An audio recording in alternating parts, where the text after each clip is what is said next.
சிம்பிளா, ஈஸியா 10 நிமிஷத்துல பால் கேக் எப்படி பண்றதுன்னு பார்க்கலாம். இது வந்து பார்த்தீங்கன்னா, 1 வீக் வரைக்குமே கெட்டுப் போகாது. அதே சமயம் கடைகள்ல விலை அதிகமா இருக்கிறது. நம்ம வீட்ல செய்யும்போது இன்ஸ்டன்ட்டாவும், ஈஸியாவும் பண்ணிடலாம். பிகினர்ஸ்க்கு ரொம்ப பெர்ஃபெக்ட்டான ஒரு ரெசிபின்னு சொல்லலாம்.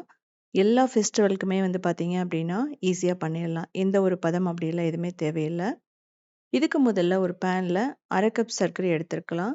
இல்ல அப்படின்னா நீங்க ப்ரவுன் சுகர், வெல்லம், நாட்டு சர்க்கரை எது வேணாலும் யூஸ் பண்ணலாம். 2 டேபிள் ஸ்பூன் தண்ணி ஊத்திட்டு, இத வந்து கேரமலைஸ் பண்ண விடணும். ஸோ இது வந்து ஒரு நல்ல ஃப்ளேவர குடுக்கும். ஸோ இத அப்படியே விட்டுருங்க. ரொம்ப நேரம் மிக்ஸ் பண்ணக்கூடாது. ப்ரவுன் ஆக ஆரம்பிச்சோனே நீங்க மிக்ஸ் பண்ணலாம். இந்த ஸ்டேஜ்ல நீங்க லோ ஃப்ளேம்ல வச்சுக்கணும். இல்ல அப்படின்னா ரொம்ப ப்ரவுன் ஆயிடும். அதுக்கப்புறம் இந்த பால் கேக் கசப்பாயிடும். இப்போ 1 கப் பால் ஊத்தணும். ஸோ இந்த ஸ்டேஜ்ல ரொம்ப கேர்ஃபுல்லா ஊத்தணும். ஏன் அப்படின்னா, இந்த கேரமலைஸ் ஆயிருக்கிறது வந்து பார்த்தீங்கன்னா, வெளிய தெறிக்க ஆரம்பிக்கும். இப்போ இது கொஞ்சம் கெட்டியா இருக்கிற மாதிரி தான் இருக்கும். அந்த பால்ல வந்து இது நல்லா வேகும்போது மெல்ட் ஆயிடும். நல்லா உருகி வந்துரும். ஸோ இது வந்து பார்த்தீங்கன்னா, நல்லா மிக்ஸ் பண்ணணும். ஸோ பால் ஊத்துனதுக்கப்புறம் மீடியம்ல கூட நீங்க வச்சுக்கலாம். மீடியம் டூ ஹைல கூட வச்சு நீங்க பண்ணலாம். இந்த ஸ்டேஜ்ல உங்களுக்கு பார்த்தா தெரியும். இந்த கேரமலைஸ் ஆனதெல்லாம் நல்லா திக் ஆயிடுச்சு பாலோட சேர்த்து. இதுல வந்து பார்த்தீங்கன்னா, நம்ம லெமன் ஜூஸ் வந்து பிழிஞ்சு விடுவோம். யூசுவலா வந்து மில்க் கேக் அப்படிங்கிறது நல்லா வந்து திக்கானதுக்கு அப்புறமா ஒரு 2 டேபிள் ஸ்பூன் நம்ம லெமன் ஜூஸ வந்து பிழிஞ்சு விட்டோம் அப்படின்னா, அந்த பன்னீர் மாதிரி வரும். ஸோ இதில வந்து பார்த்தீங்க அப்படின்னா, ரொம்ப சிம்பிளா பண்ண போறோம். ஸோ இதிலேயே நம்ம வந்து லெமன பிழிஞ்சு விட்டுட்டு, அதுக்கப்புறமா திக்னஸ்க்காக நம்ம பால் பவுடர் வந்து ஆட் பண்ணுவோம். இந்த விதைகள எடுத்துட்டு, அதுக்கப்புறமா ஊத்தணும். இது ஊத்துனதுக்கு அப்புறமே வந்து பார்த்தீங்க அப்படின்னா, அப்படியே லைட்டா திரிய ஆரம்பிக்கும். நீங்க பால் வந்து யூஸ் பண்ணாலுமே, முழுக்க முழுக்க பால் யூஸ் பண்ணாமே, இந்த ஸ்டேஜ்ல இப்படிதான் இருக்கும். கிட்டத்தட்ட 2 டேபிள் ஸ்பூன் லெமன் ஜூஸ் ரொம்ப பெர்ஃபெக்ட்டா இருக்கும்.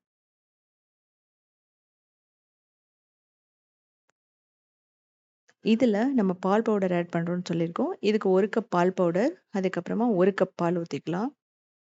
பால் ஊத்திட்டு நல்லா மிக்ஸ் பண்ணணும். பால் இல்ல அப்படின்னா தேங்காய் பால், ஓட்ஸ் மில்க், ஆல்மண்ட் மில்க் எது வேணாலும் நீங்க யூஸ் பண்ணலாம்.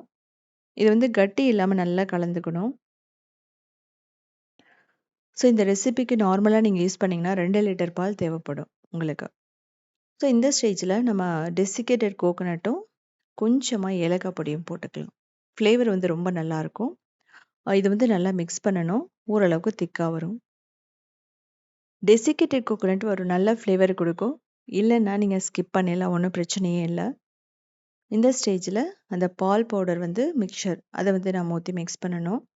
இத ஊத்திட்டு நீங்க மீடியம் ஃப்ளேம்ல வச்சாவே ஒரு 5 நிமிஷத்துக்குள்ள நல்லா திக்கா வந்துரும். ஒரு சப்பாத்தி மாவு மாதிரி உங்களுக்கு வரும். இல்ல அப்டின்னா நீங்க ரொம்ப பால் ஊத்தி அதுக்கப்புறம் மிக்ஸ் பண்ணிக்கிட்டே இருக்கணும். இது வந்து பார்த்தீங்கன்னா, கடைகள்ல ரொம்ப விலை அதிகமா இருக்கும். அதே சமயம் ஆர்ட்டிஃபிஷியல் கலர் வந்து போடுவாங்க. பால் எப்படி இருக்கும்னு நமக்கு தெரியாது. ஸோ, அதனால தான் நம்ம வீட்ல செஞ்சு குடுக்கும்போது, இந்த பால்ல வந்து கால்சியம் இருக்கிறதுனால குழந்தைகளுக்கு ரொம்ப ரொம்ப நல்லது கூட. ஸோ, கீழ அடி பிடிக்கிற மாதிரி இருந்துன்னா 2லேருந்து 4 டேபிள் ஸ்பூன் நெய் போட்டுக்கலாம். ஸோ, நெய் போட்டுட்டு நல்லா மிக்ஸ் பண்ணுங்க. உங்களுக்கு அந்த கலர் சேஞ்ச் ஆகுறது தெரியும். ஒரு லைட் ப்ரவுன் கலர்ல வரும்.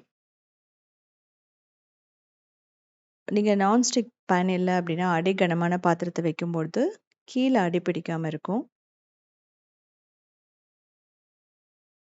ஸோ, இந்த ஸ்டேஜ்ல பார்த்தீங்க அப்படின்னா, எக்ஸ்ட்ரா 1 டேபிள் ஸ்பூன் நான் நெய் விட்டுருக்கேன். இது வந்து முழுக்க முழுக்க நீங்க நெய் இல்லாமயும் பண்ணலாம். ஸோ, இப்ப வந்து பார்த்தீங்கன்னா, நல்லா திக் ஆயிடுச்சு. உங்களுக்கு கையில எடுத்து கொஞ்சம் உருட்டி பார்த்தீங்க அப்படின்னா, நல்லா உருட்ட வரும். ஸோ, கையில தண்ணிய நனச்சுட்டு நீங்க உருட்டி பாருங்க. அப்போ வந்து அந்த ஸ்டேஜ்ல நீங்க எடுத்து ட்ரேல போடும்போது ஈஸியா செட் ஆயிடும். அதுக்காக தான். இது வந்து பிகினர்ஸ்க்கான ஒரு சின்ன டிப்ஸ்ன்னு சொல்லலாம். இது வந்து இன்னொரு விஷயம் பேன்ல ஒட்டாம வரும்.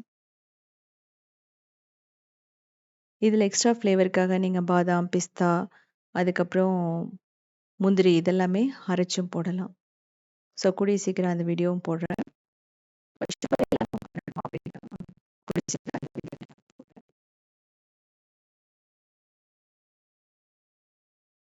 ஸோ உங்களுக்கு 10 மினிட்ஸ் சுண்ட வந்துருச்சு.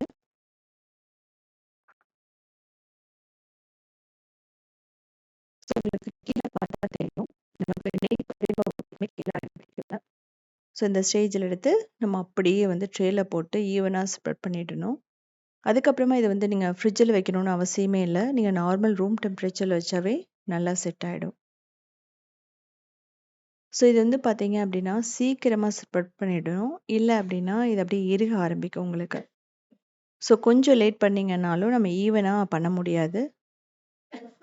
அதுக்கப்புறம் கொஞ்சம் உதிரி உதிரி ஆக ஆரம்பிக்கும். ஸோ இதை அப்படியே 2 மணி நேரம் விட்டுறலாம். இப்போ டீமோல் பண்ணும்போது உங்களுக்கு தெரியும் எந்த மாதிரி இருக்குன்னு சொல்லிட்டு. இது வந்து ஸ்ட்ரிக்கியாக இருக்காது.